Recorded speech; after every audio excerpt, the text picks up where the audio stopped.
Hi everyone. तो टेनला platforms company ने अपने क्वार्टरली अनाउंस कर दिए हैं। एक बार इनकम क्वार्टरली चेक कर लेते हैं। तो ये एक स्मॉल की कंपनी है, तो इसलिए इनका एक्सपेक्टेशन का डेटा तो अवेलेबल नहीं है। मैंने मनी कंट्रोल पे चेक किया। एक बार सीधा इनके रिजल्ट चेक देखते हैं और देखते हैं क्या इनका प्रॉफिट वगैरह आया है। तो यहाँ पर अगर हम देखें, ठीक, तो इनका जो रेवेन्यू था वो लास्ट ईयर सेम क्वार्टर में ये लैक्स में दे रखा है, यानी करोड़ में 1007 करोड़ का इनका रेवेन्यू था। और इस साल जो है वो 1009 करोड़ का हुआ है। लगभग 0% ग्रोथ है, मतलब कांस्टेंट है, कोई भी ग्रोथ हमें रेवेन्यू के टर्म्स में नहीं दिख रही है। अगर हम प्रॉफिट की बात करें तो यहाँ सबसे नीचे net profit for the period दिया हुआ है।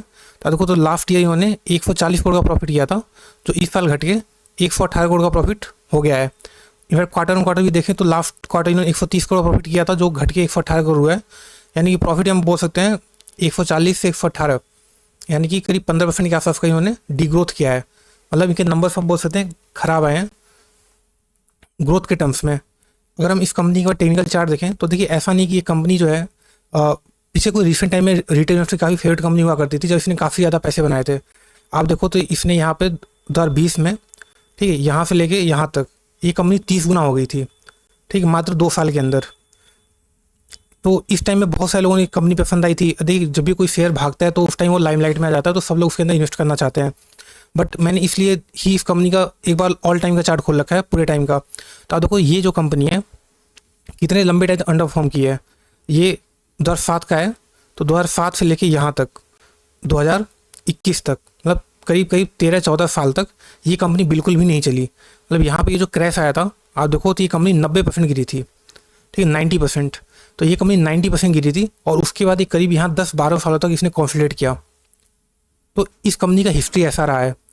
अब ये जो तेज़ी थी वो तेज़ी इसलिए वजह आई क्योंकि कोविड के बाद से रीजन्स क्रिएट हो गए कि आईटी कंपनी के अंदर बहुत सारा बिजनेस आने लगा।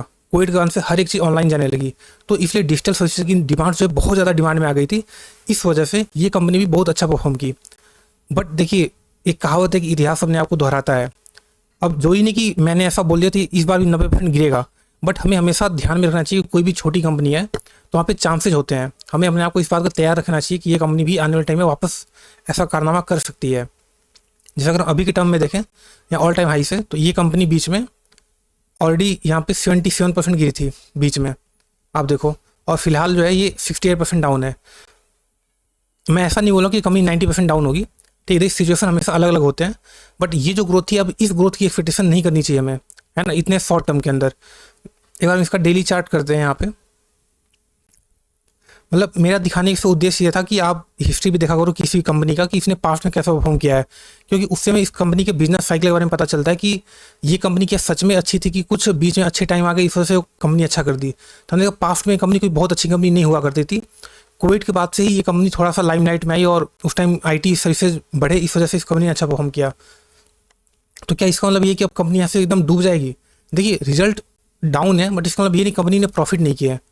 अगर आप यहाँ प्रॉफिट देखें हम, तो प्रॉफिट तो आए हैं। मतलब कंपनी कोई भी कंपनी 100 करोड़ प्रॉफिट करती है तो ख़राब तो नहीं होता, ठीक। 100 करोड़ अब एक काफ़ी बड़ी रकम होती है। अगर हम पी रेशियो चेक करें इस कंपनी का, तो अभी 16 का पी रेशियो हो रखा है, ठीक है। तो 16 के पी में ये कंपनी डिसेंट है, ठीक है। मतलब 16 का पी ठीक है किसी भी आईटी कंपनी के लिए, एक स्मॉल कंपनी जो ग्रोथ दे सकती है। तो 16 का भी हम ऐसा नहीं बोल सकते बहुत महंगा है।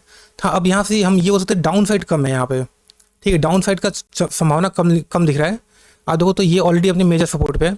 आप देखो तो ये जो जोन है, ये डिमांड का जोन है यहाँ पे। तो ये जो जोन होता है ये बेचने वाला जोन तो नहीं होता है। मे बी आपको खरीदना ना हो, लेकिन अगर आपके पास है तो बेचने का समय तो नहीं है। अगर आपको कंपनी पसंद है थोड़ा रिस्क ले सकते हो। जैसे मैंने आपको हिस्ट्री दिखाई कंपनी का कि पास्ट में 90% कंपनी गिरी थी और काफ़ी लंबे टाइम तक।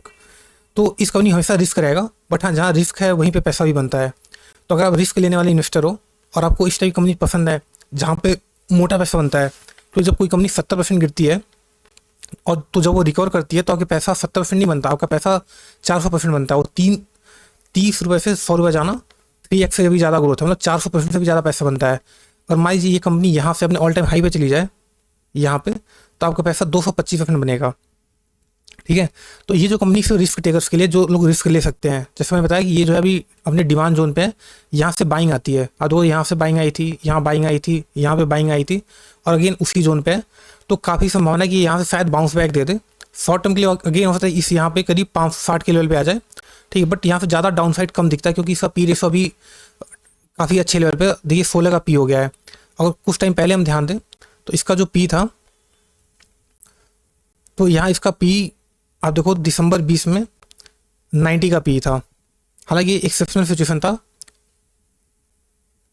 हालांकि इसको देख के हमें ये भी पता चला इस कंपनी को पी रेशियो एक्चुअली मार्केट ने कभी दिया भी नहीं अच्छा, ठीक है। ये कंपनी का पी रेशियो वर्स्ट केस में भी, मतलब यहाँ आप देखो तो 18 का पी था, बेस्ट केस में 35 हुआ था, तो पी हम बोल सकते हैं कि ठीक है, ठीक है। मतलब ऐसा भी नहीं मैं बोल सकता कि पहले मुझे लगा कि काफ़ी सस्ता पी है, बट इसका हिस्टोरिकल पी देखने के बाद मुझे लग रहा है कि नहीं पी ठीक है, ठीक है, पी कोई बहुत भी सस्ता नहीं है। आई थिंक क्योंकि जो कंपनी बहुत ज़्यादा रिस्की होती हैं वहाँ पे मार्केट पी कम दे के चलता है, ठीक है। तो अल्टीमेटली मैं यही बोलूँगा कि ये कंपनी काफ़ी रिस्क लेने वालों के लिए, नॉर्मल इन्वेस्टर के लिए कंपनी नहीं है, ठीक है। नॉर्मल इन्वेस्टर जिनको मतलब इतना करेक्शन नहीं झेल सकते कि आपने पैसा लगा और कंपनी 15% 20% नीचे चली गई, ठीक है। अगर आप ये चीज़ नहीं झेल सकते हो तो ये कंपनी आपके लिए नहीं, कंपनी सिर्फ उनके लिए जो रिस्क लेना चाहते हैं, ठीक है। तो ये उनके लिए है। तो उम्मीद है आपको वीडियो अच्छा लगा। आपको वीडियो अच्छा लगा तो आप प्लीज़ वीडियो को लाइक कर सकते हो और चाहे तो आप मेरे चैनल को भी सब्सक्राइब कर सकते हो। Thank you.